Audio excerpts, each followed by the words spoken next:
Om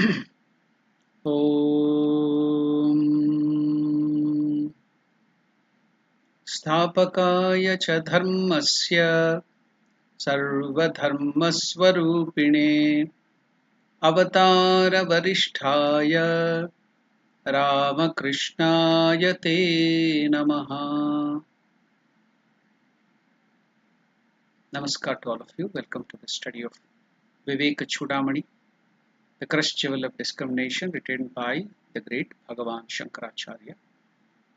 Please note that the live chat has been enabled for this video. If you have any questions relating to this discourse, please type it in the live chat and I will try to respond to them at the end of today's discourse or next week's discourse. Thank you.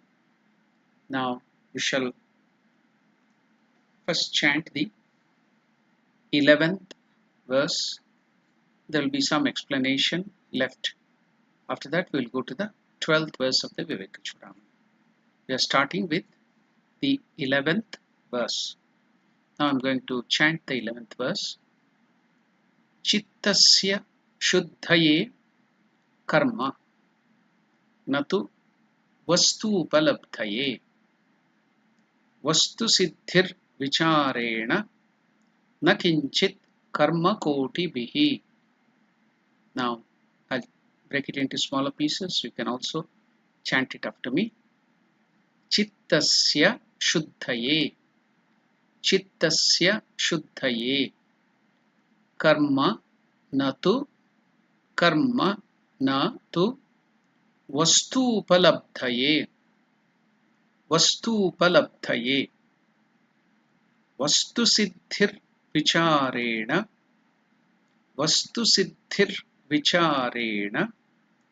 na kinchit karma koti bhihi, na kinchit karma koti bhihi. Now we shall go to the simple meaning of this verse. Selfless work or work with selfish motives, all the other things, charitable act for the sake of gaining punya, for the sake of gaining more higher worlds, heaven, such charitable acts help to purify our mind. But they do not by themselves contribute to the perception of reality. The discovery of the reality is brought about only by discriminative analysis and never by any number of actions, because actions are there to fulfill our desires. Anybody for that sake do the action to fulfill our desires, and desire is caused by ajnana, avidya or ignorance. So if you go on doing more karmas, it will increase your desire, your greed. It will increase the other modes of avidya. But when you do actions pertaining to the selfless work or without any desire, as Lord Krishna has told, without attachment, then that will start purifying us, removing the ignorance. So, but to directly get the realization of God, that is through the knowledge of God alone and the self-inquiry. Every moment we should be aware of our reality of the self. So that's why the discriminative analysis, while we are doing any work at any given point of time, so whether we are doing the meditation, doing puja or everything, we have to discriminate whether this is real or the unreal, whether it is going to help me to realize God or not. So to gain that knowledge of God, it can be done only through to gain the realization of God, it is only through the knowledge of God. So we will go into the deeper aspect of it. Now this verse may give a novice the impression that Vedanta is decrying all the orthodox and accepted methods of religious practices. A child is told by his parents to revise his arithmetic tables every day. And also when he goes to the high school, we will be asking him to get by heart or memorize the algebraic equations or algebraic formulas. So in all the other subjects we do that.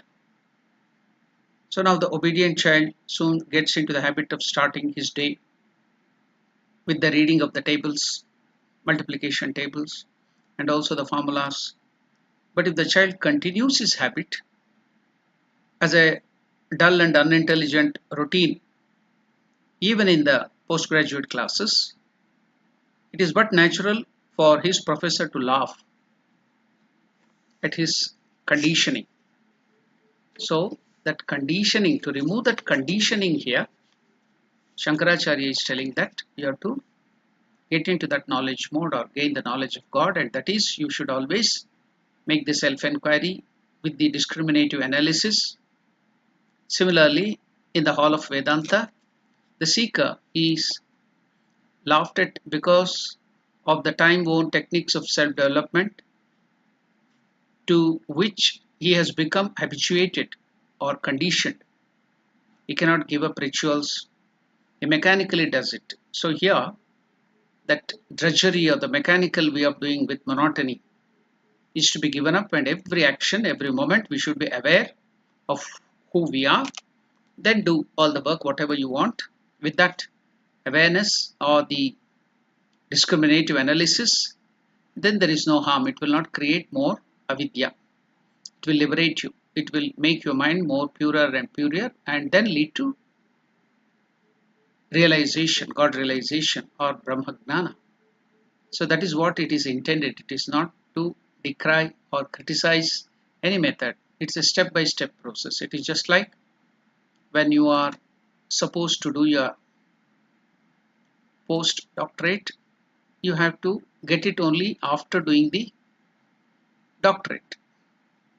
So if I'm studying the primary school, it will not help me to get the post-doctorate. So what is the method? What is this thing? You have to have finished your doctorate.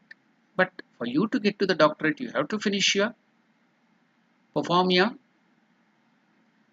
postdoctorate, then the postgraduate, then the graduate, then the higher school, then the primary school. All that has to be given up. But now the conditioning, the habituation of the primary school and other things are to be gradually given up for your higher degrees. It is simply like that. So it's not criticism. For the direct realization of God, it is only through the knowledge of God. So you have to analyze. So otherwise, all the karmas with the selfish ends will not give you direct realization, because it is increasing your desire. When you do more karmas, your more desire increases, then you get more attachment to the result fruits of the work, and it will bind you more. So realization can be got only by direct perception or knowledge of God. That is what Shankaracharya is stressing. That's all. It is not criticism of any earlier methods. But if you are aware, and if you do all those works with awareness, with self-enquiry, whatever you are doing, any religious practice will help you to purify and finally take you to the knowledge of God, and from the knowledge of God, you will get God realization. That is the only thing told here by Bhagavan Shankaracharya. So similarly, in the hall of Vedanta, the seeker is laughed at because of the time-worn techniques of self-development to which he is become habituated. But that does not mean that Shankaracharya or the Vedantins are against all those religious practices. You can do that. That is a better thing than going into the unrighteous method, adharmic method. So it has to be clubbed between dharma and moksha. So moksha, to get that moksha, then these things you will have already finished your enjoyment and all that thirst and desires, and you will get that renunciation. Then direct knowledge of God or analysis and self-analysis will break away the thin veil of ignorance and take you to God realization. That is what is meant here. So another example can be given. I will give that example later on. Now we shall go through the other process what Shankaracharya is trying to tell us. So the path of karma or the lower aspects of bhakti and so on have certainly a place in the scheme of self-development, and they are unavoidable in hauling up and the animal tendencies, the mrugiya bhavana, the animal tendency, the instinctive behavior in us. To remove all those things, all the other karma yoga and other yogas are necessary, which will purify us. Only then we get the jnana yogyata. Otherwise, you cannot come to that. To the bhakti, karma yoga are very, very necessary. They are the basic principle, foundation without which you cannot come forward. As you should also note the saying of Sri Ramakrishna, where Ramakrishna used to tell, Shuddha Gnana, Shuddha Bhakti are one and the same. So Shankaracharya also, while explaining about devotion, he tells that it is also another form of Gnana itself, knowledge, because even in Bhakti, we are gaining the knowledge of God. So it's knowledge of God. So Shuddha Bhakti, at the end, highest mode of Bhakti, is as good as knowledge only. So they are not, there is no watertight compartment between them. Even the earlier parts of the Gnana Marga is also similar to the earlier preliminary Bhakti. So the Shuddha Bhakti and Shuddha Gnana, higher portions, are similar. So there is no difference. That's why there is no confusion about that. So here Shankaracharya points out that karma, all the works, when undertaken, the selfish works, with the desire for the fruit of action, when undertaken with pure nishkama bhava, purifies the inner instruments of feeling and understanding. So the word shuddhi used in the connection with the mind is to be understood as a greater degree of integration. So the purer mind has a greater capacity to concentrate and understand and get the knowledge of God. So there is a funny story. There was one great devotee of Narayana who went to a saint who had realized through the Gnana Marga. He was a Gnani, great man of wisdom, realized soul. He was a Gnani, Advaita. But he was a devotee. He went to that great master or the Gnani, man of wisdom, and asked him, Sir, I don't like this Gnana Marga. I love Narayana, so I want to go through that process of devotion. Yes, very good. Please continue. So is it wrong that my devotion to Narayana is wrong? No, not at all. You are on the right path. Then after with the devotion to Narayana, I want to go to Vaikuntha. Wonderful. Please, you have to do that. Then am I going to Vaikuntha then? Yes. Then will I be always looking and seeing Narayana? Yes, you will be doing that. Then shall I be talking to Narayana, Lord Narayana? Yes, you will be talking. What will Narayana tell me? Narayana will tell you to know who you are. So, who am I? To find out who you are, who am I? That is Gnana Marga only. Lord will tell what is the relationship between Paramatma, that is Narayana, and you, the Jivatma. So that Atma and Paramatma are one and the same. There is no difference. The Lord will show you. He will give you the Gnana. So finally, He will also ask you to get that knowledge. The Lord's Paramatma knowledge. Narayana is the Paramatma. So He will merge, as Sri Ramakrishna tells. The Guru will give you the instructions. There will be Dvaita. Then Guru will merge in Ishtadevata. Then Ishtadevata, as you go on purifying and going higher, it will merge. You will merge in the Parabrahma. So the Atman, through the help of the Guru, will merge in the Paramatman, and in the Parabrahman, it's all the one and the same. That is the same thing. So only for our ease of understanding, when you concentrate more on the joy aspect, the Ananda, Satchit Ananda, if you concentrate on the Ananda aspect of the Satchit Ananda, then that is Bhakti Marga. If you concentrate more on the Chit aspect, consciousness aspect, knowledge aspect, it's Gnana Yoga, Gnana Marga. That's all. There is no difference. So when karma, Shankaracharya is telling, points out that karma, when undertaken with pure nishkama bhava, without the desire for the fruit of actions, purifies our inner instrument and gives us more concentration and also more gnana yogyata. We can understand the knowledge of God, relationship between the Atman and Jivatman. Then finally we will realize that. So the word Shuddhi used in connection with the mind is to understand as a greater degree of integration. The purer mind has a greater capacity to concentrate. So when an action is undertaken with a motive, the individual must necessarily be shattered and fatigued under its persecution. So on the other hand, when an act of charity or kindness is done in a spirit of dedication and love and as an offering to God to please the Lord, your Ishtadevata, with no ulterior motive, the mind is causally in a peaceful way settles down. That and the peace that arises within the sadhaka, with the aspirant, increases automatically and his personality becomes more and more integrated. So selfless action do not help a seeker directly to his flights of self-discovery, but they certainly have a place in one's sadhana inasmuch as they prepare the individual to transcend the ego and give him the wings for the last flight to the beyond.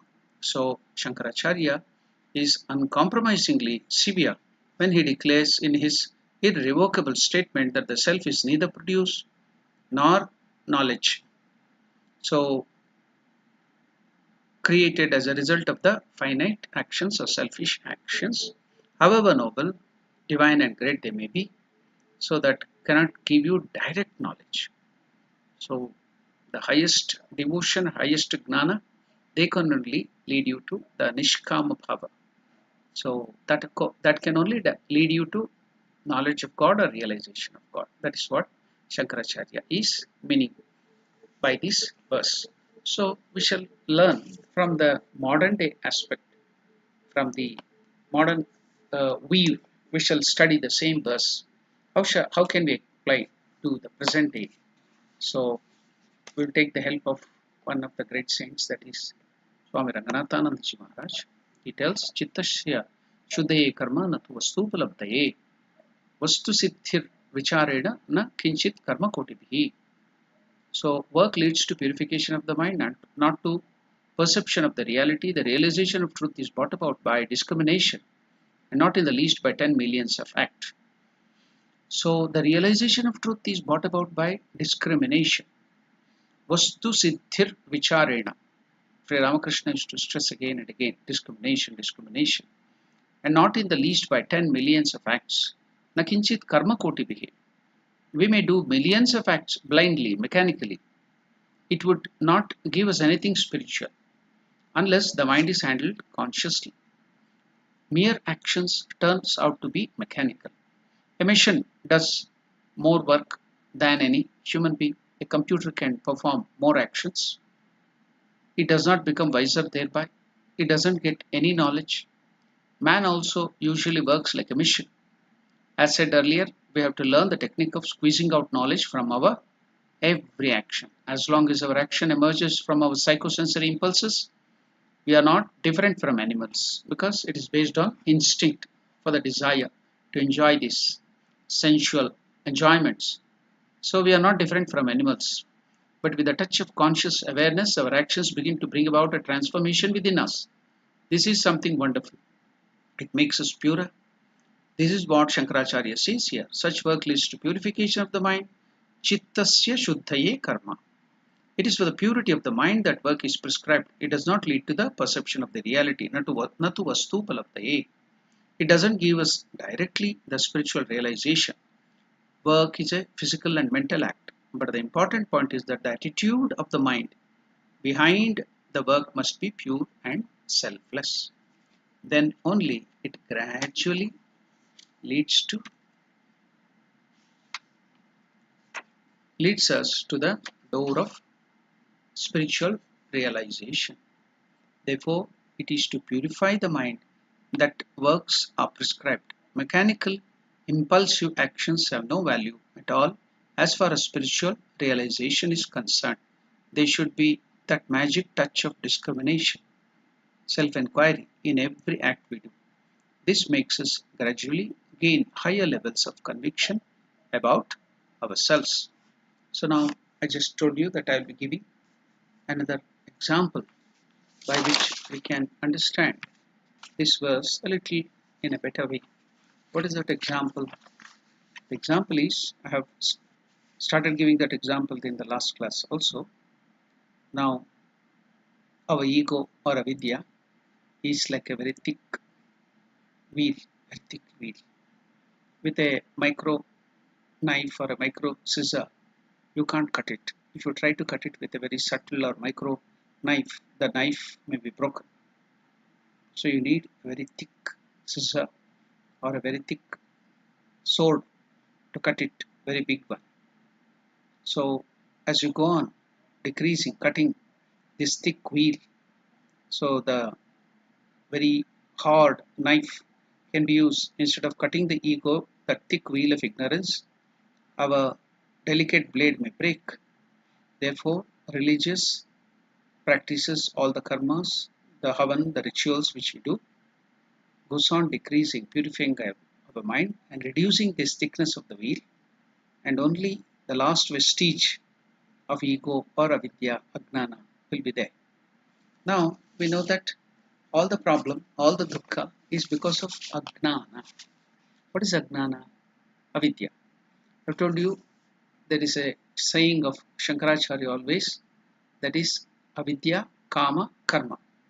How did we get into this mode of this suffering and other things? What started? What was the first thing? The first karma, the first thing was avidya, ignorance, maya. So the Parabrahma Swarupa, the Lord, is confused as this world, or the world is mistaken to be the reality. We think we are a Purna by gaining more things, by gaining more people, different relationship. We think that we are going to become perfect because of our avidya. Though we are full, we are Purna, we are complete. We wrongly think because of our avidya that we are incomplete, we are apurna, and we want to gain so many possession of so many things, money, that and this, to make ourselves purna. So then we also want to have so many relationship people around us to make us purna. Without them we think that we cannot survive. So that is avidya. Then we go on increasing. For that we do the work. We have to do the work. So that work will further increase the avidya, further increase the karmas, further increase the papa karma, punya karma, everything. It will bind us more to the world. So avidya, kama, karma. So it started with avidya. So you have to remove that. What is the method? Now, if you have the ignorance or avidya of physics knowledge or chemistry knowledge, what will you do? Will you go on bringing the physics book and chemistry book and worshipping it, or doing some karma, binding it and just opening the pages? No. The knowledge of physics can remove the ignorance of physics. The knowledge of chemistry can remove the ignorance of chemistry or any other subject, for that sake, mathematics or any other subject. The ignorance of that particular subject has to be removed by the knowledge of that subject. So ignorance of God is the cause of all these sufferings and this world.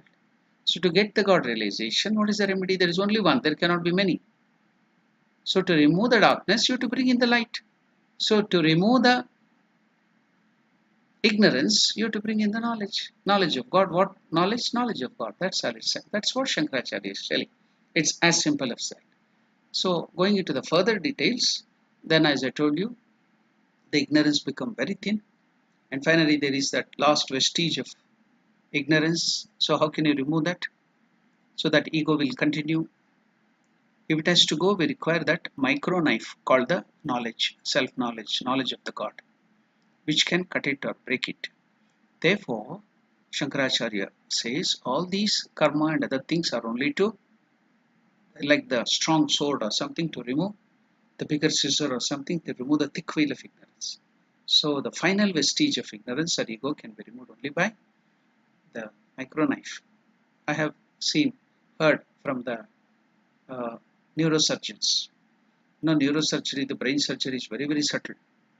So I had known a devotee who was going for that brain surgery, and I asked the doctor there. The doctor was telling the skull and other things can be cut by the You have to take the saw, the thicker blade saw or something like that. Bone is very hard. The skin has to be cut by that. But the brain can't be touched by even by this thing, surgical knife. It has to be operated by the gamma knife. It is rays, special gamma rays. So it's called gamma knife. It's very, very subtle. Just like laser and other thing, they are different lights, beams, the power. So through that they cut the brain or do the operation in the brain because it's very, very subtle. Even micro millionth of a inch or millionth of a this thing, if there is a disturbance, then so many great disturbance can happen. So it's a gamma knife, very, very subtle. So like that, this knowledge for the God realization, the final, the subtle, the knowledge, that gamma knife or the knowledge is necessary to remove that ignorance, the final vestige of ignorance to get God realization. So it's something like that. We can make you understand by the example, analogy, metaphors. So all these karmas can purify your mind, remove the thick veil of ignorance. But the final realization can be had by the Shuddha Bhakti or knowledge, the knowledge of God. That only can break it. Therefore, Shankaracharya is telling Natu Vastu Upalabdhaye. What is Vastu here? Vastu means it comes from the root word Vas to means exist. That exists.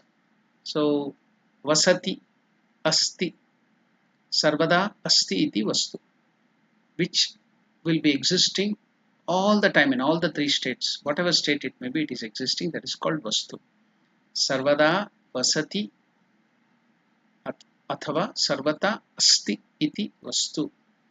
So that is the way to understand what is Vastu. So that is God alone, which always stays, that is consciousness. So Vastu Upalabdhi means to get that. So that here Vastu means God, the Parabrahma, Atman. Trikale api tishtati iti sat. Existence, whichever exists in all the three states, the Swapna, Jagrat, Swapna, Sushupti, and even the Turiya, in all the Trikala that exists is called Sat. So the same thing is Vastu. Vastu means reality. Here in this context, Shankaracharya is using that reality. In other context, in ordinary this thing, Vastu means substance. Vastu means object. Vastu means some stuff.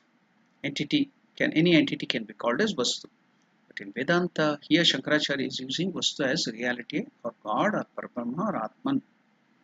So Upalabdhi means attainment. So Vastu Upalabdhi means Brahma Prapti, realization of God, Atma Prapti or Gnana Prapti, highest knowledge of God.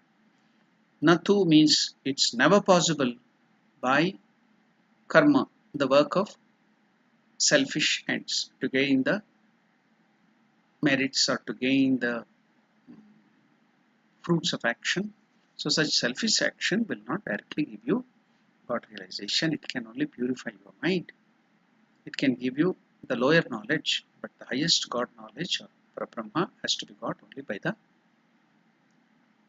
discrimination of the real between the real and the unreal, the self-enquiry, Atmabhyasa.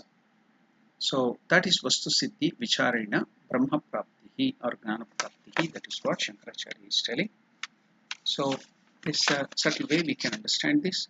So through Vichara, Shastra Vichara, by the Guru's instructions, the Shravana from the Guru of the scriptural knowledge, Vedanta Shravana. Here all that Bhagavad Gita, Upanishad, Brahma Sutra, Bhagavata, all the which gives us the knowledge of God. Just like knowledge is given by the Avatar Purushas, Bhagavad Gita now, the latest Avatar, Ramakrishna has given the wonderful knowledge in the Gospel, his life. Sharda Devi's teaching, Swami Vivekananda as the greatest present Acharya, Yuga Acharya, he has also given so much of knowledge. So all those things, hearing Shravana, then Manana, reflecting on that, and Nididhyasana, meditating on that, realizing that, that is the Vichara, Shastra Vichara. So philosophical pursuit, knowledge, Gnana Marga is the only means. Vastu Siddhihi is the same as Vastu Upalabdhihi. So you can get that by Vichara. by Gnana Marga or by the Viveka, the self-inquiry. So all the other works, the Havan and other things which we are doing for gaining something, may give you those stuff or vastu what you want. The desire can be realized, but it cannot give you God realization. That's the simple thing. It's understood. So karma koti bihi. Even if you do that karma, koti millions, 10 million, billions or 10 millions of times, that will not give you God realization. So the self-inquiry, knowledge of God, that is only means. That's what Shankaracharya is telling. Now, it is better understood by the next verse of Shankaracharya. That is the 12th verse. If we study the 12th verse, we will have a better knowledge of what Shankaracharya is telling in this 11th verse. So it was the 11th verse, now we are going to the 12th verse. So I will chant the 12th verse and then give you the simple meaning, and we'll go to the deeper meaning of that verse. What is the 12th verse in the Vivekachudamani? Samyak vicharataha siddha rajjutatvavadharana brantodita mahasarpabhaya dukkha vinashini. Now I will break it into smaller pieces and I will chant it. You can also chant this verse, the 12th verse of the Vivekachudamani after me. Samyak vicharataha siddha rajjutatvavadharana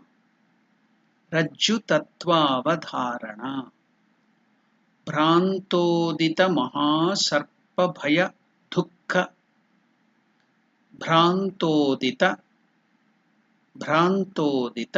mahasarpa bhaya dukkha vinashini. So what is the simple meaning of this verse? By adequate reasoning, the conviction of the reality about the rope is gained, which puts an end to the great fear and misery caused by the snake worked up in the deluded mind. By adequate, what is the meaning of samyak vicharataha siddha rajjutatvavadharana? By adequate reasoning, the conviction of the reality about the rope is gained, which puts an end to the great fear and misery caused by the snake worked up in the deluded mind. What is this rajju, the rope and the snake suddenly has come up? So to prove that the reality is superimposed, it is covered by this ignorance, avidya, which is unreality and confusing us.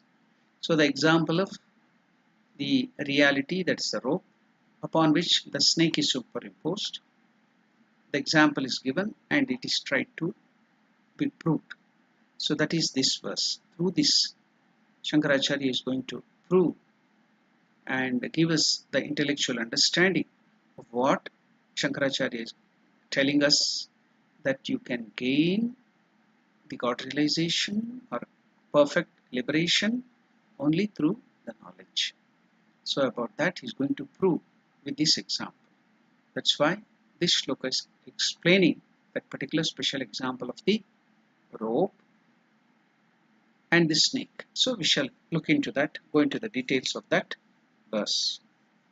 Now comes, we should go back to the earlier verse where Shankaracharya said vichara, viveka, the self-inquiry alone can give knowledge of God or liberation, eternal liberation, the final liberation. Knowledge only can give freedom, mukti, and there is no other method. We discussed about in the earlier verse. So when we tell that, some people may start thinking that these people are short-sighted and also they are fanatic. This is a short-sighted approach. This is a fanatic approach. They are telling no other method is possible, only Gnana can give. So that is the widespread thinking. They think that that is a fanatic approach. So they may also advise us to tell that no, you should accept all religions as true. Yeah, we accept all religions as true. We should accept all systems, that different paths can also lead to God realization. Why are you stressing? Why are you telling that only knowledge of God can lead you to liberation or mukti? So yours is a fanatic view. We should have a generous heart. We should be Catholic in our attitude and approach. That means that we should accept everybody's theory, and therefore we should say all religions lead to moksha, or all paths lead to liberation. So that is true. Ramakrishna has also proved it. But we should understand what Shankaracharya is telling. When we understand this verse, then we will get a clear view of what Shankaracharya is telling. There are so many paths which tell that this thing will lead to liberation, just like Karma Yoga, Bhakti Yoga, Gnana Yoga, Raja Yoga, Hatha Yoga, Kundalini Yoga, Ananda Yoga, and so many new yogas are also coming up. There were so many other different paths. Now so many different paths, new saints are bringing out different paths. Yes, we shall all be very accommodative. We shall take the best things of them. But sometimes we have to take one approach and go forward, do the sadhana and get the realization. Our understanding should be clear. We should be broad-minded. All those things are there.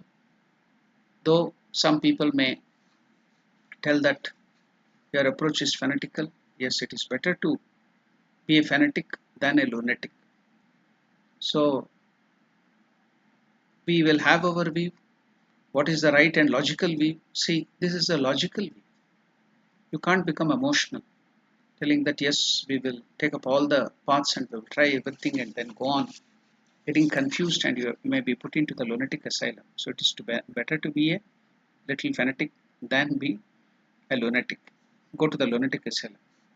So let us be a little narrow-minded, because when it comes to uh, the perfect highest liberation, whichever religion you take up, it will tell it is only knowledge of God, awareness, that can lead you to final liberation.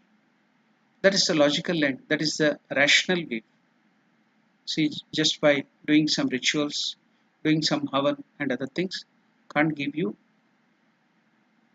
liberation, final liberation. So now Shankaracharya gives us a wonderful example to understand this fact. And what is that?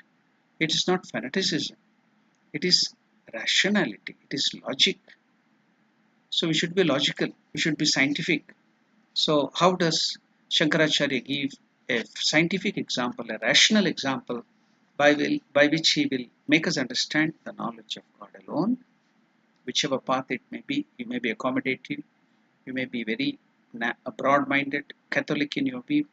You may agree with all the other paths, different religions, different paths. But finally it is knowledge of God only which leads you to the goal, which can give you liberation, final liberation. So now Shankaracharya will prove it. So with this beautiful example, Shankaracharya will prove it. Before that beautiful example given by Shankaracharya, let me take you through one incident, anecdote which happened in my life. So when I was looking after the students, 160 students responsibility, those who were studying in their 11th, 12th degree, master degrees, 160 students were in my care. I was looking after educational institution. They had to stay there just like the Gurukula, and they used to get the education and everything in our institution there. Sometimes they used to go out to the colleges and come back, stay there, studying, tuitions, everything would be held. So while staying there, at the dead of the night at 12 o'clock, the students will be studying late night. at 12 o'clock also, they started coming and knocking my door. Swamiji, Swamiji, what is the matter? I came out with my sleepy eyes. They told Swamiji, a big snake has come inside. It's on the lawn there, the corridor. So I was alarmed. I was a little afraid because not for my life. I'm not afraid of my life. But there are 160 students. If anything happens, what shall I answer this? Parents. And there will be so many other things, complications. That's why I told all the students, either who are outside, go upstairs. Don't, and none of you should be in the ground floor. All of you go upstairs and take the light and put more light because it was dead of the night, 12 o'clock. So the light was not sufficient. Then I told whoever are in the lower floors, the ground floors, lock all the doors, close all the doors. Because the snake, when we disturb or due to fear, it may run into some of the rooms and it may bite some people there. So something might happen. So okay, they all obeyed. They closed all the doors. They all went away. I told I will manage it because I'm a sannyasin. Even if I die or if it bites, nobody is there to cry for me. So don't worry about me. I will handle it. I took a long stick and I told them, ask them to go up to the top of this thing and put on the light. So they were focusing their emergency lamps or something, that solar lamps on that snake. I took the big stick and went on the lawn in the corridor. I saw that a very big snake was lying there. So it looked like a viper with marks and stripes and other things. I went nearby and with the stick I started pushing it like this. Then I saw it was a hose pipe.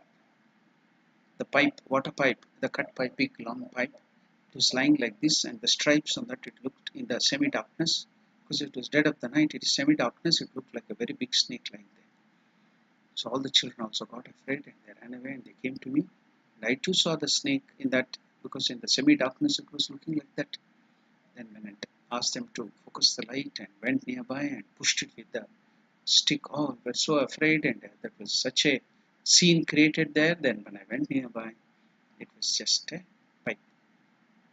So that was the funny thing which happened at the time. So all laughed at it and took away the pipe outside. The pipe was still lying there. We never removed it. And next day also we were seeing the snake and everything in the semi-darkness. But now, because we have gained the knowledge, that is not a snake, it is the pipe. So we were not afraid of it. It went on, continue. So now, after telling this anecdote, now let me tell what Shankaracharya has to explain about it now here. So Shankaracharya here gives a similar example. So what is that? This comes in the Vedanta very much. The Rajju Sarpa Nyaya. What is that? In our Shastras, this example is given to prove this point. So Shankaracharya gives this example here to understand why this is a fact, and it is not our fanaticism, or nobody is trying to tell that the Jnana Marga is superior to all other Marga. No. It's a knowledge only which can remove ignorance. It is just like only light can remove darkness. Is there any other way, whether you are a Christian, whether you are a Muslim, whether you are another person, or any path you might have taken, can any other thing than light remove darkness? No. Light only can remove darkness. Likewise, knowledge of God only can remove this ignorance of this world, the dukkha, the suffering and everything. So it is not fanaticism. That is the only possible way. And let us venture into that example, go into the detail and understand it. The Vedantic example of the error of the rope and the snake. What is this Rajju Sarpa? Rajju means the rope. Sarpa means snake. So the rope snake error. So can we explain it?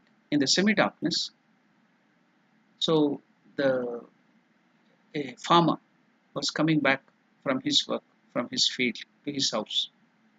So it was evening. It was neither completely dark, it was neither completely bright. It was twilight. So it is becoming darker. So the farmer was coming back to his house. On the path, the mud road, he saw a big snake lying there. He got terrified. If he goes nearby, the snake might come. You know, in Africa, the black mamba is there. It is very aggressive. You need not go and harm it. It is very aggressive. It can just come and bite you. So likewise, the farmer got very angry, sorry, very afraid, seeing that he started shivering, he started trembling, the fear of life, what will happen to my children there in the house if I die, my wife, about my wife, father and mother, old father and mother. So he was so terrified, he was sweating, he was trembling. Then he didn't venture to go forward near it. Then he slowly went backwards, didn't left the road, went to the field and other places, crossed it and went to the house, told all the people because nobody else should be now troubled by that. So he wanted to chase. They bought a very big stick so that they can kill or chase it away. So they bought the lamps. All people gathered there. They came back with the stick, big sticks to either kill it or chase it away. And then the lamps. They came with the light and saw with the bright light. They saw it was a rope. So again, the similar thing which happened there in our institution, Ramakrishna Vidyarthi Mandiram. So this Vedantic story, the well-known Vedantic example of rope snake error, in the semi-darkness, that farmer sees a rope. Now, the semi-darkness or twilight is very, very important. So this Maya or Avidya is just like that, semi-darkness. It is, if it is completely bright, then everything is visible, so knowledge. No mistake at all. If it is completely dark, then also you will have no fear or you don't see anything, completely dark. But this ignorance, avidya, is this play of light and darkness. So semi-darkness, semi-light. That causes all the problem. Likewise, avidya is a mixture of knowledge and ignorance. So that is avidya, that is maya. So it will create confusion. The Lord, who is everywhere, who is everything, will be seen like this world because of our avidya, because of the maya. So that is the idea. So if it is completely bright, then there is no problem at all because full knowledge, blazing knowledge, there is no confusion. When it is completely dark, no confusion because nothing is seen. But all this problem arises in this semi-darkness. So the farmer would have not seen anything if it was completely dark. Farmer would have seen only the rope if it was completely bright or the daytime. So the problem created was the semi-darkness. So that is the scope for all error. That's why we say total ignorance is also bliss. And if it is full knowledge, that is also bliss. Brightness, there is no problem at all. Because the rope will be clearly seen, there is no problem. So that is why we say total knowledge is ananda, bliss, no problem at all. Total ignorance is a different type of bliss. It is not complete bliss like the knowledge. But when the light is not fully there, then there is semi-darkness or semi-light, and then alone we start having so many wrong notions. So we also will become like semi-cracks or something.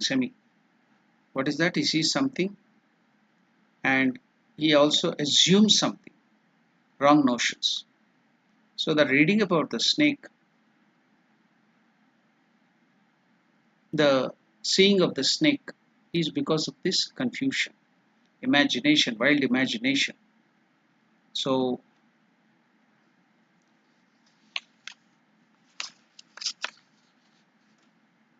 this partial knowledge of seeing a snake when it was a rope, so that caused all the problem, the partial knowledge. So now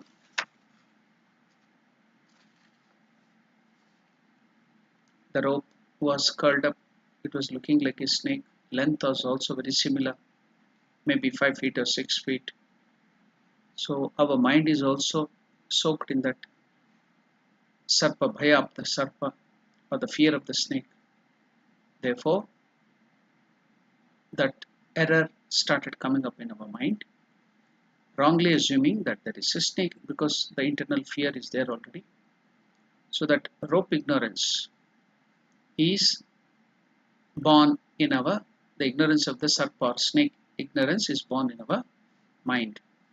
So what will be the emotions? The first emotion is fear. Then so many thoughts will start coming. So whole thing is built up. So the courage is lost. He'll be fearful. He'll be sweating.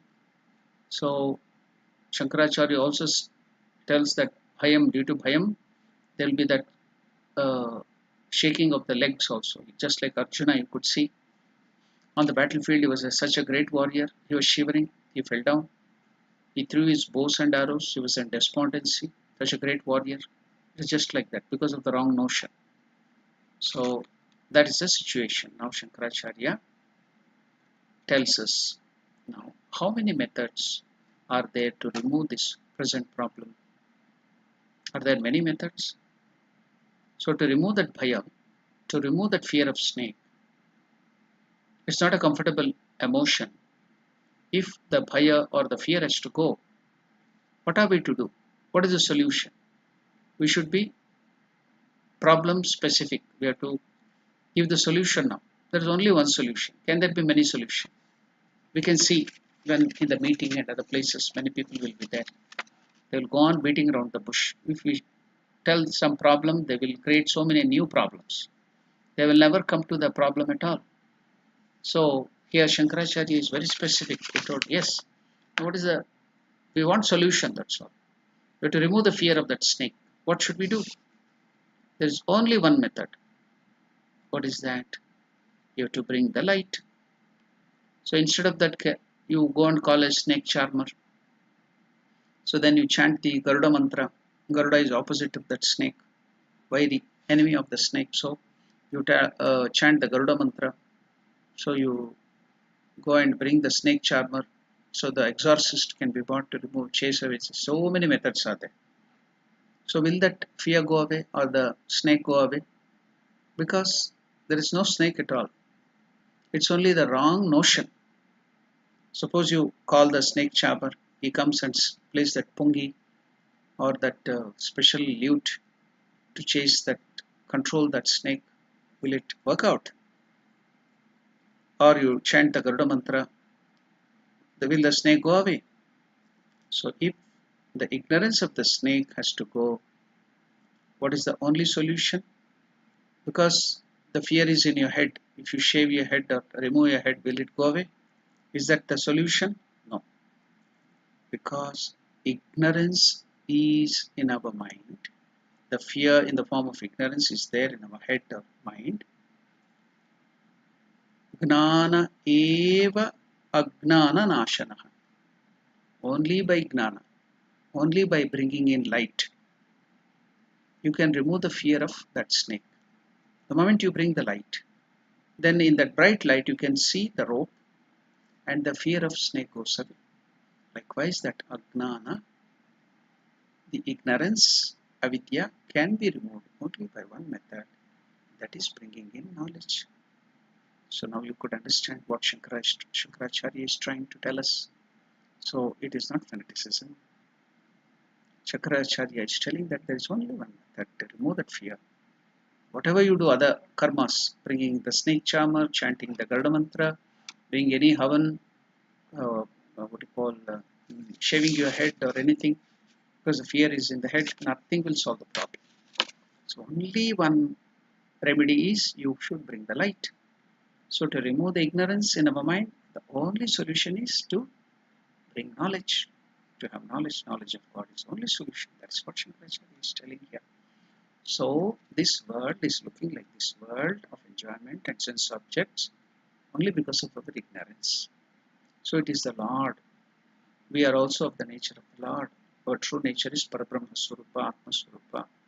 So how can we remove the sorrow, the sufferings, and all the other things? So much of suffering, so much of fear in this world. How can it be removed? The only solution is bring in knowledge of God.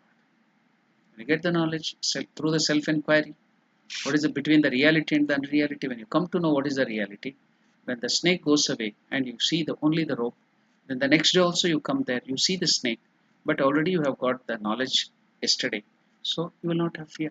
Likewise, when you get the knowledge, that it is God and God alone, you are of the nature of God, then where is the question of fear? Where is the question of suffering?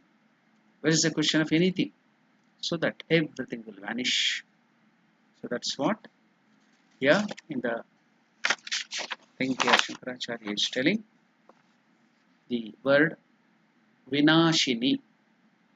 What is the Vinashini? What will be destroyed?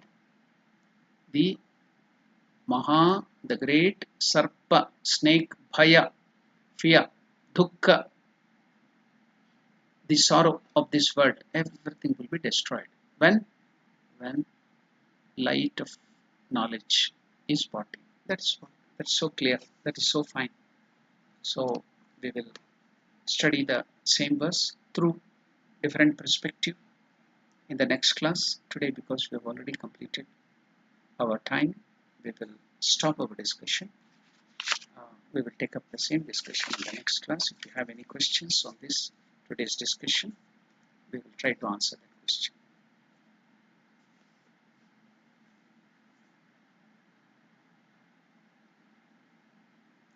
The asana was discussed, which requires a way to stay in and live in the knowledge. In this stage, isn't there a danger of mind believing that it is Atman? No, because Atman and Paramatman or Parabrahman are one and the same. We are now thinking ourselves as individual, the body-mind complex with our character, with our desire, we are identifying. When we get the knowledge, then that knowledge will go. First we will come to know that Atman, which is within us, is the Lord. Then afterwards, when our knowledge proceeds, when we go forward, still forward, then we will come to know there is only one Atman, the Lord only exists. All these different Atmans will be now merged in one Parabrahman. There will be no confusion after that. So Atmagnana is as good as the Parabrahmajnana. There is no difference between that. There is only the stages. When Pumstvam was discussed in detail, mentioned that women are closer to Prakriti. Which kosha of woman is closer? By putting in effort, can this be overcome? So it is not like women are closer to Prakriti, but in woman too it is the same Purusha, the Lord Atma Swarupa is present. In men too it is the same Purusha, the Atman which is present in us. So that's why the name of Purusha is Puresheti iti Purushaha. That is the Sanskrit explanation of Purusha. So in both men and women, it is the same Atman who is present.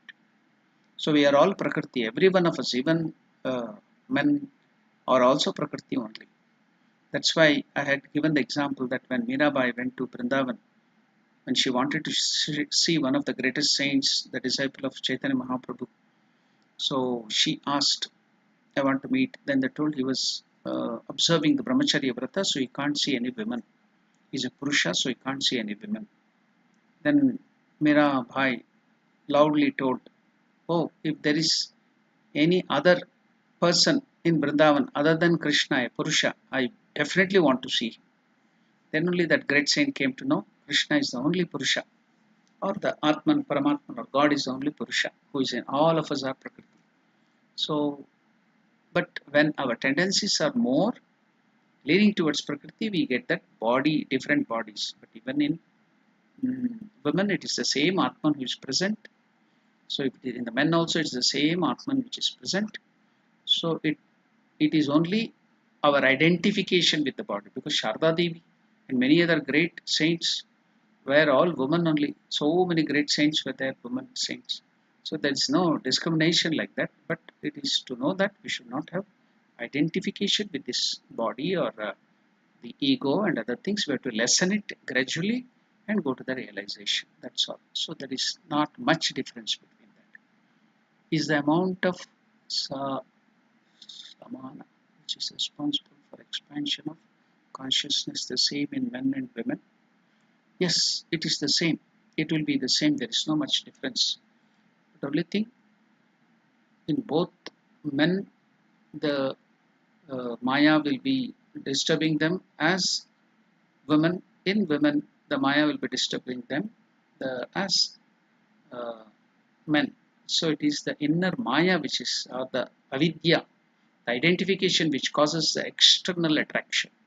It is not the external men or women which is disturbing, but the internal identification that is the troubling with your ego or with your avidya or with your body. If you identify too much, that is the problem. Otherwise, if you identify with your Atman, there is our God, then all this problem will not be there at all. So, which is responsible for expansion of consciousness? So, your effort to identify yourself with God or Atman is responsible for expansion of consciousness. Consciousness will never expand. Consciousness is the same, only our mind expands. So, consciousness will be always the same, just like the light in the lamp. So when you go on cleaning the soot of the glass, then the light is manifested more or less. But the light was always there. Only it became less manifested because of the covering of the soot or carbon on the glass. So as you go on removing that layer of ignorance, that becomes more manifested. So it is not the expansion of consciousness, it is the expansion of your mind. The mind become more, understanding of the consciousness will be more, that's all. So consciousness and Atman will be the same, it never expands or lessens. Okay. Okay. So there are no more questions. I will conclude with the mantra. Om Purnamadah Purnamidam Purnat Purnamudachyate Purnasya Purnamadaya Purnamevavashishyate. Om Shanti Shanti Shanti. Harihi Om Tat Sat. Shri Ramakrishna Arpanamastu.